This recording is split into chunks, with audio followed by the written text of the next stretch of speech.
Hello guys, another wee video here on Intro to 3D modeling. This one I just want to give you a wee bit of a heads up on the UI for 3D Studio Max. Previous video told you a wee bit about what a mesh is, what it consists of. This one more specific to 3D Studio Max. The last one was about 3D in general, this one is about 3D Max.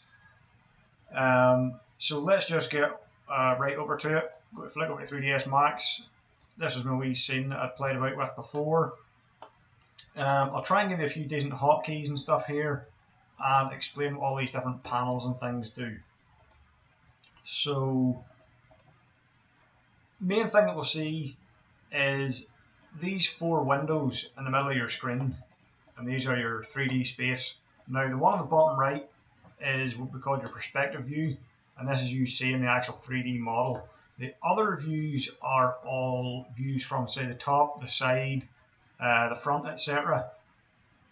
And these are orthographic. Orthographic basically means, actually, I can't even describe what orthographic means, to be honest with you. But you're looking at kind of a top-down plan view, or you're looking at a front plan view, whereas perspective kind of more mimics your eyesight, and you see stuff kind of getting smaller as it recedes into the distance and stuff like that. So if you're wanting to measure stuff precise, you would use one of these orthographic views, such as from the top or from the side. But usually we're just going to be eyeballing stuff, so we use the perspective view. And just to make these bigger or smaller, if we just go right in the middle of them, you'll see the cursor changes to this wee four arrows. We'll just click and drag, and we drag out wherever I want. Now I normally mainly use perspective view, so I'm just going to leave that up here. Another wee button that you can do for this, if you just select any one of these, there's a wee small icon down the very, very bottom right, and if you hover over it, it says Maximize Viewport Toggle. If I click that, I had this front view selected. If I click it again, bring us back, go to perspective view, click that, I get full, click it again, brings us back. So that can be handy if you want to toggle. What else do we have here? So, starting along the top, we've got our usual, just our usual menu bar. Lots of stuff in here. You click on it, you're going to get loads and loads of stuff. Won't go into too much detail with this right now. As we do a few more projects, we will get in here and look at a few of the options. We can save our stuff. We can export it. When it comes to rendering, we can find all the rendering stuff in there. Underneath, we have a lot of our common tools that we'll use. So we have move, rotate, scale. We have a couple of locks here and toggles. We'll get to those later on. Some rendering options and a couple other wee bits and pieces. We've got our redo, undo. A couple of interesting things up here worth noting that we'll get to later on. A couple of wee interesting wee bits and pieces. Usually this will just stay on either move or rotate or scale. Normally mine always just defaults to the move tool, and that way when you select an object you're going to see this gizmo here with our three arrows. That'll be your default one you see most of the time. Speaking on that, when you want to manipulate an object, you're going to have one of these gizmos. Now the rotate one's slightly different, it turns into a sphere. The scale one's different, it turns into this little pyramid kind of thing. A useful wee thing to note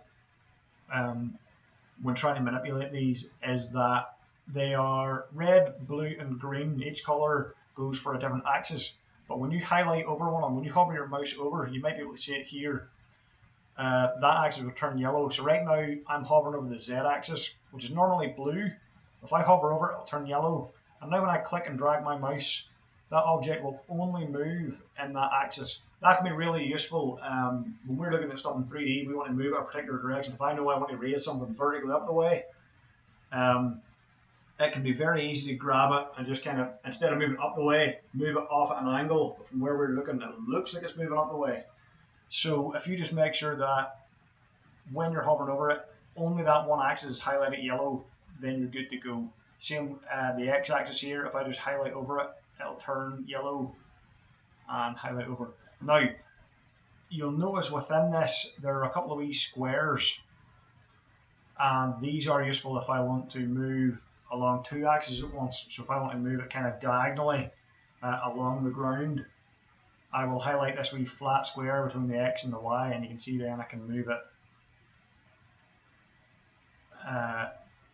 It's moving lefty righty and back and forward, but its vertical height and the Z-axis is staying the same each time. So you can see here, it's never going up or down vertically.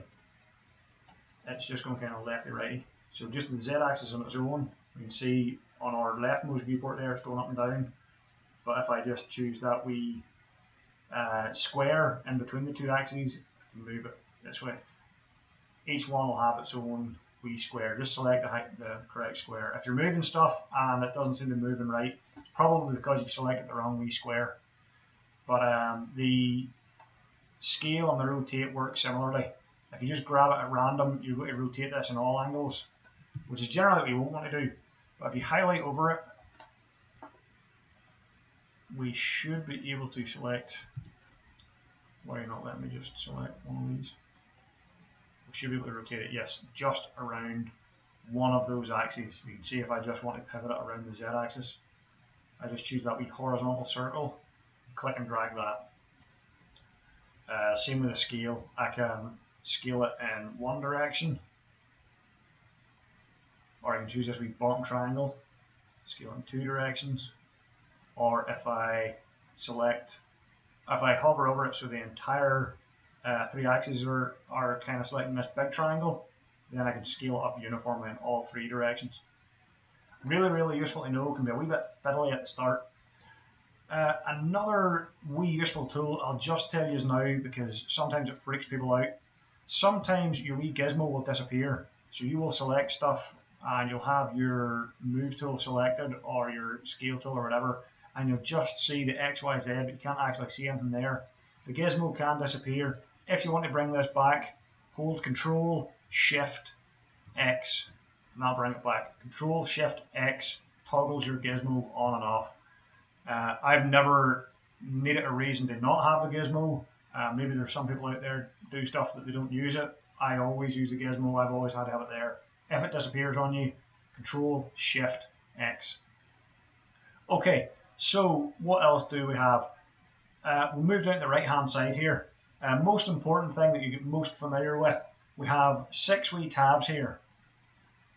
The common one is a little plus icon. This is called your create panel. Now this is where you create your primitive objects. Now in the last video we talked about what primitive objects are. Basically your cones, your spheres, your boxes, etc.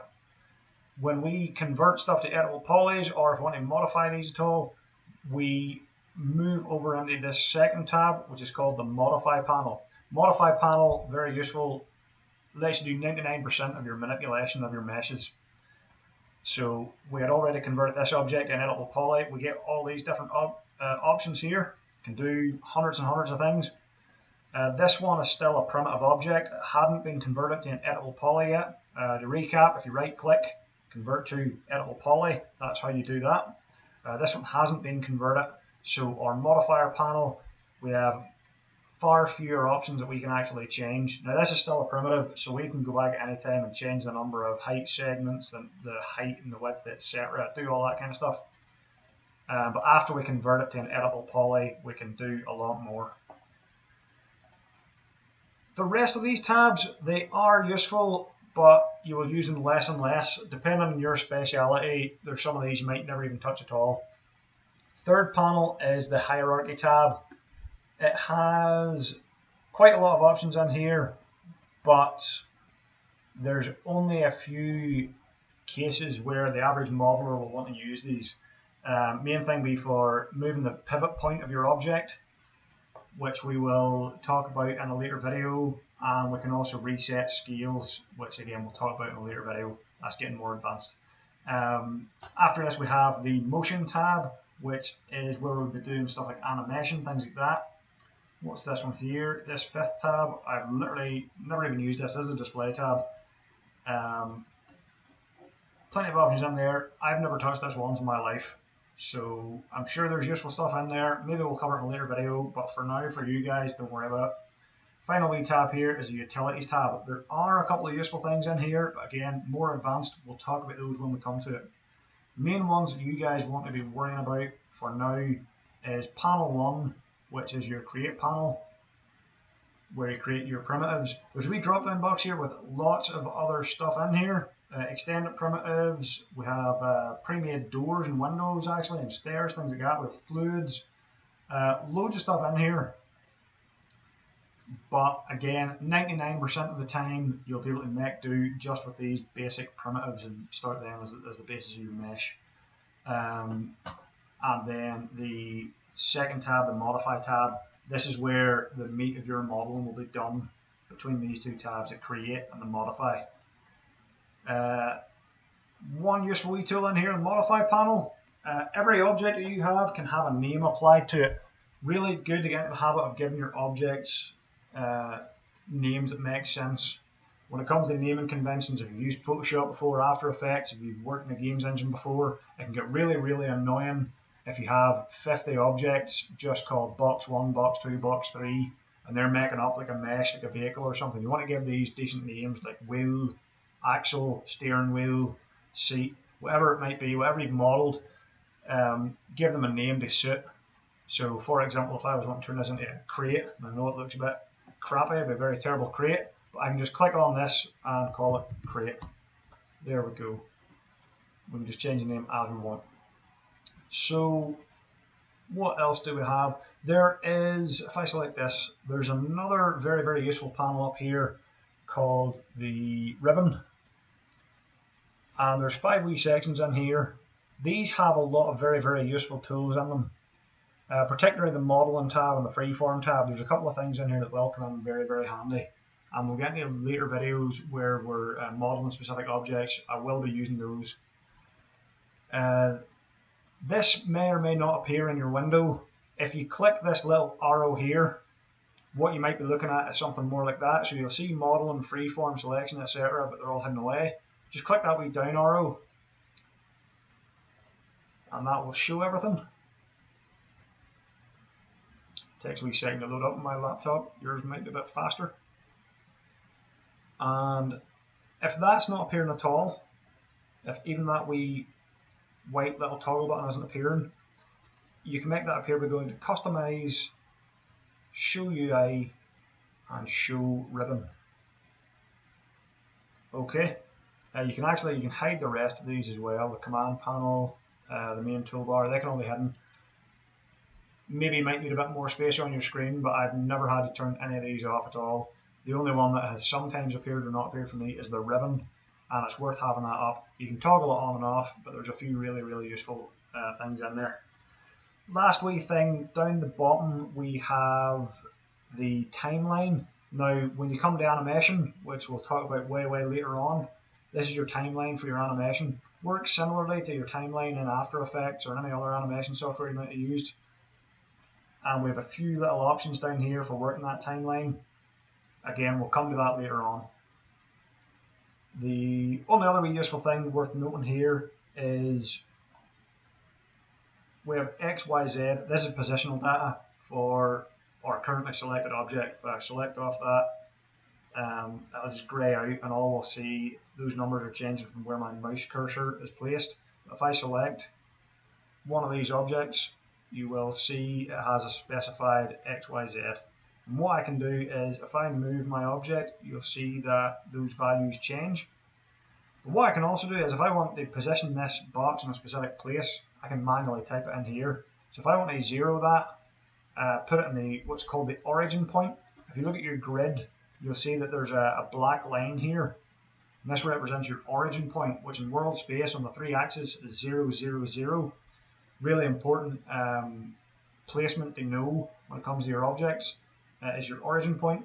So if I want to place this box on the origin point, I can go in here and I can type 0, 0, 0, and that centers that in the center of what is known as my world space. So if this was my 3D space is the entire universe, that point is the center of the universe. Really, really good to know the origin point. If you were to make a prop for a game and then import it into your 3D engine or your game engine, it can normally take that object but also take the origin point, and if the two of them aren't synced up correctly, It can make just manipulating your object in the game engine a bit weird. You always want your props and your objects to be centered on that origin point. It just makes everyone's job a lot easier. So it's a good way to get into. Always make your models at the origin point. Let me see. I'm sure there's 100 other things I could cover here, but I don't want to bore you or drag you on too long. So I'm going to leave it here for this video. And as more and more stuff comes up, I will just pick out wee bits and pieces in subsequent videos. But we will leave it there for now. That is, what, 15 minutes? Yeah, that's long enough. We'll move on to something else next time. Thank you for watching. Please do watch the previous video in the series. There'll be more videos coming up. And if you have any questions, let me know in the comments below. Thank you very much.